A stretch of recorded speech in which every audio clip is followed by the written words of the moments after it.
যেহেতু জগত স্বামী তোমার শরণ নে দেখি ক্ষণে থাকিবে নোয়ারু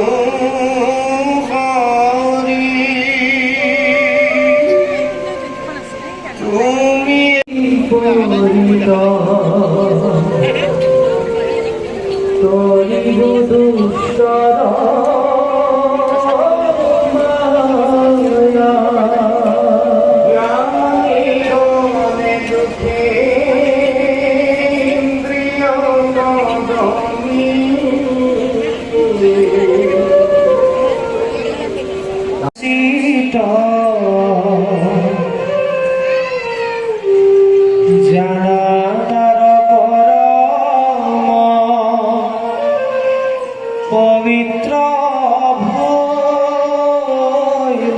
ভৈলসিত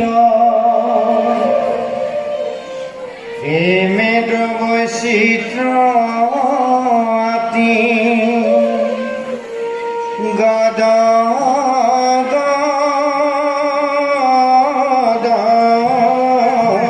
বাণী কত হাত কত কাণ্ড মুক প্রিয় মানি লাজয়নি গাও জগত পবিত্র করে হেন হে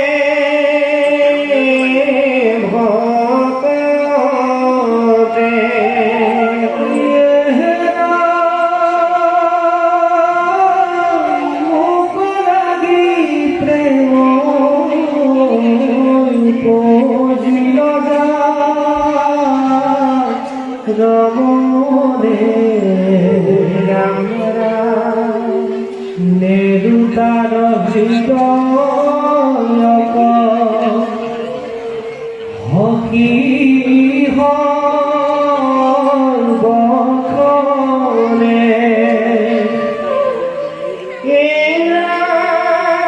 বাঙ্গিলে আমার পাওত প্রেম জড়ি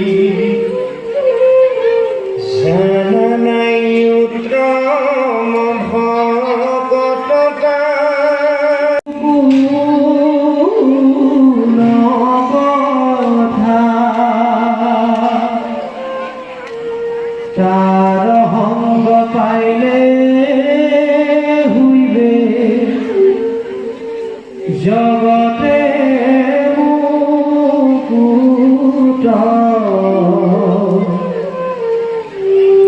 নেদেখিবা হকিটো কথা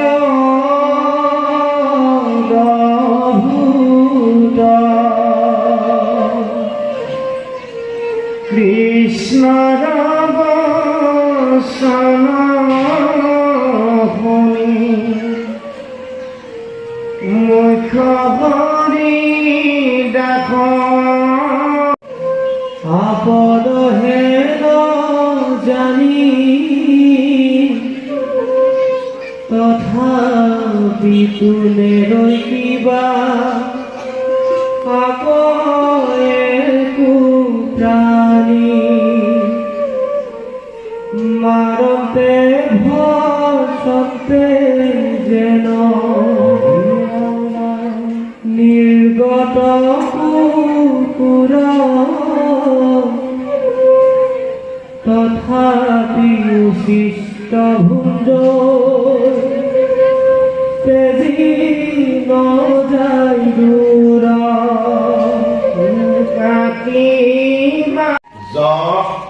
ঐশ্বৰ্য বীৰ্য বিজ্ঞান আৰু বৈৰাগ্য এইকেইটা যিজনৰ গাত থাকে এইজন ভগৱন্ত। তুমি নিজেই ক'লা হে ভগৱন্ত, সাধুৰ সংগ তোমাক ভকতি কৰিলে সংসাৰৰ পাপ এৰাব পাৰি। তাৰমানে সংসাৰ মায়াৰ ক্ষেত্ৰ, ইয়াক জন্মগ্ৰহণ কৰিলে জীৱই মায়াই মাধুৰী পায়, আনন্দৰ সীমা নাই, এৰাইতে নাপাৰে কোনো সন্ধি, সুৰুঙা নাই। এই সুৰুঙা নোহোৱা সংসাৰখনত মায়াৰ পৰা তৰণৰ কাৰণে ভগৱন্ত প্ৰভুৱে এটি বাদ দিলে, সেইটো হ'ল সাধু সংগ। মহাপুৰুষ মাধৱদেৱে ক'লে সাধু সংগ অনুসৰা, শ্ৰৱণ কীৰ্তন কৰা, পৰিহৰা পাখণ্ড আশা। বেদক ক'লে তেজ দুৰ্জন সংসৰ্গম। আমি ত্যাগ কৰিব লাগিব বেয়াজনক, বেয়া চিন্তাৰ পৰা আঁতৰি আহিব লাগিব। তেজ দুৰ্জন কি কৰিব লাগিব? ভজ সাধু সমাগম। ইয়াতে 4 বেদ, 14 শাস্ত্ৰ, 18 পুৰাণ জানো আৰু পঢ়িছো। তাত কিন্তু পালো শংখ চক্ৰ গদা পদ্ম 4, ধৰ্ম অৰ্থ কাম মোক্ষ 4, জ্ঞান বিজ্ঞান তদং ৰহস্য 4। মই আপোনাৰ বাদত হাৰি আপোনাৰ তাত কিন্তু শৰণ ললো, আপুনি শৰণ দিলে মোক 3। মই ভাল পাইছো আপোনালোকৰ ইয়াত এই লোকপ্ৰিয় প্ৰাথমিক বিদ্যালয় প্ৰাংগণত ঢেকীয়াজুলিৰ ঢেঁকীটো সঁচাকৈ বাজিছে আজি, কাৰণ আপোনালোকে এটা সংকল্প লৈছে আৰু সংকল্পৰ 3য় পদক্ষেপত পৰিছে। কিন্তু ই গতি কৰিব লাগিব। বাপগৰাকীয়ে এই ভাগৱত বন্দনা গাওঁতে গাইছে, প্ৰথম 2য় স্কন্ধে চৰণ দুটয়, 3য় 4ৰ্থে যাৰ হৈ উৰুদয়। এই ভাগৱত ধৰ্ম ল'ব লাগিলে এই উৰুত বল থাকিব লাগিব, কাৰণ দাঙি লৈ যাব লাগিব। এইটো ভাগৱত ধৰ্ম।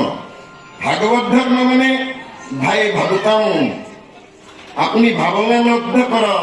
84 লক্ষ জনী পৰিভ্ৰমণ কৰি এইবাৰ দুৰ্লভ মনুষ্য জন্ম পাইছে। বাকী জন্মত আপোনালোকৰ ধনী আছিল, বাণী নাছিল। জিলিপক হলে জি জি জি, কাউৰী হলে কা, মেকুৰী হলে মিউ, গৰু হলে হামা। এইবাৰ কিন্তু দুৰ্লভ মনুষ্য জন্ম।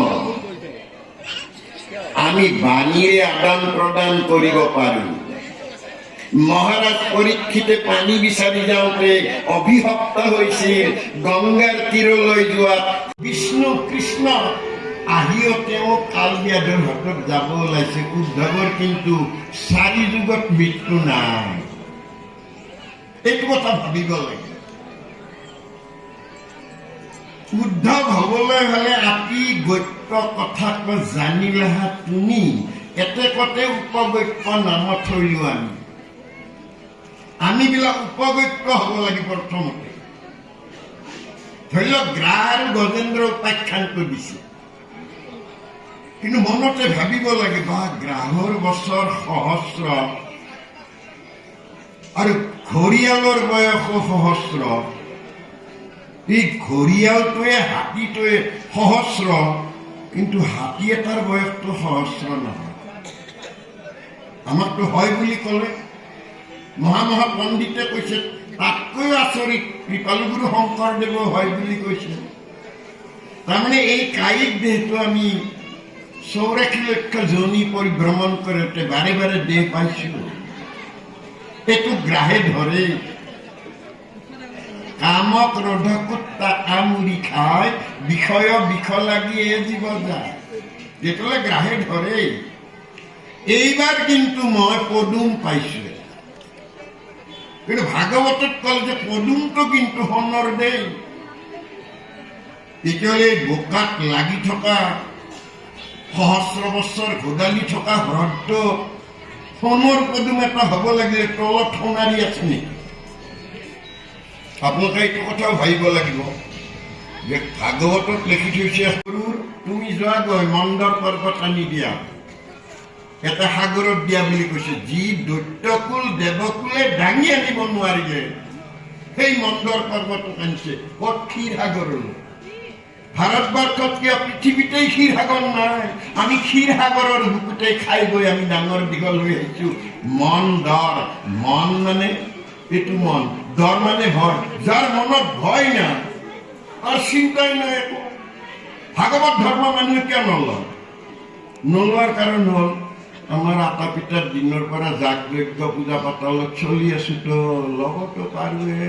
গীতা ভাগৱতৰ মতে কথাটো হয়, নহয় বুলি নকওঁ, কিন্তু হলিও দি গুচি যায়।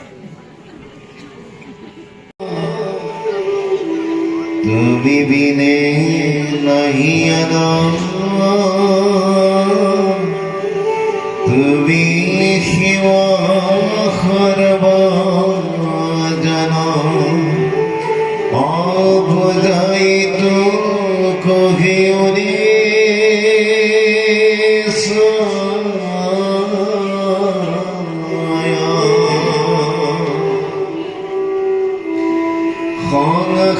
সংসাৰগৰ ভতৈতো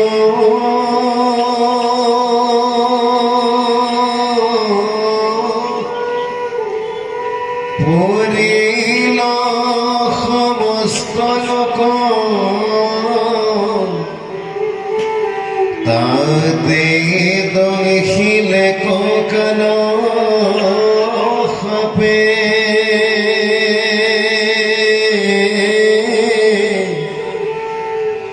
পরম কৃপামে আবে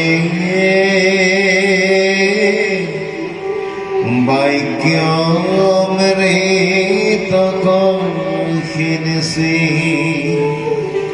ওই উদ্ধরে ও জগতর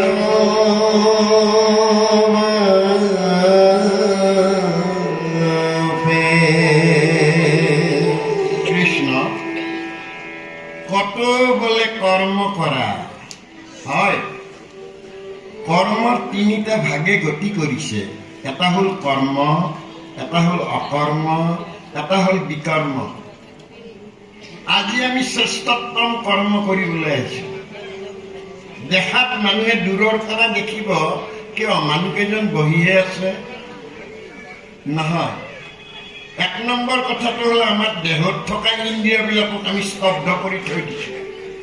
চকুৱে আনঠাইলৈ যোৱা নাই, কাণে আনফালে যোৱা নাই, আৰু দুৰাচাৰ মনটোৱে মোক বিপথে লৈ যাব পৰা নাই। তেতিয়াহ'লে এইটো হ'ল শ্ৰেষ্ঠ। ঈশ্বৰৰ অৰ্থে যি কাম কৰে তাৰ নাম কৰ্ম। মোৰ ঘৰ বাৰী ল'ৰা ছোৱালী সতি সন্ততিৰ